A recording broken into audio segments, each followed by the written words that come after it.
मानहानि केस में राहुल गांधी को जमानत मिल गई है। बेंगलुरु की अदालत से राहुल को मिली है जमानत। मामले की अगली सुनवाई अब 30 जुलाई को होगी।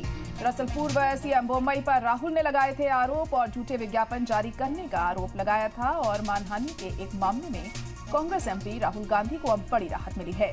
बेंगलुरु के कोर्ट ने कर्नाटक बीजेपी के दर्ज कराए गए मानहानि के केस में राहुल गांधी को जमानत दे दी।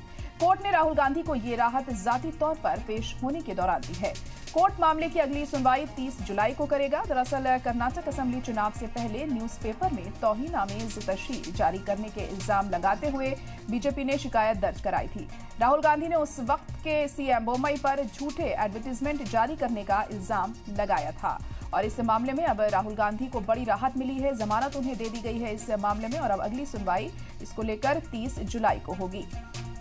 तो मानहानि केस में राहुल गांधी को जमानत मिली है। बेंगलुरु की अदालत ने राहुल गांधी को ये जमानत दी है। पूर्व सीएम बोम्मई पर राहुल गांधी ने आरोप लगाए थे। झूठा विज्ञापन जारी करने के आरोप राहुल गांधी के जरिए लगाए गए थे। मानहानि के एक मामले में कांग्रेस एमपी राहुल गांधी को ये बड़ी राहत मिली है।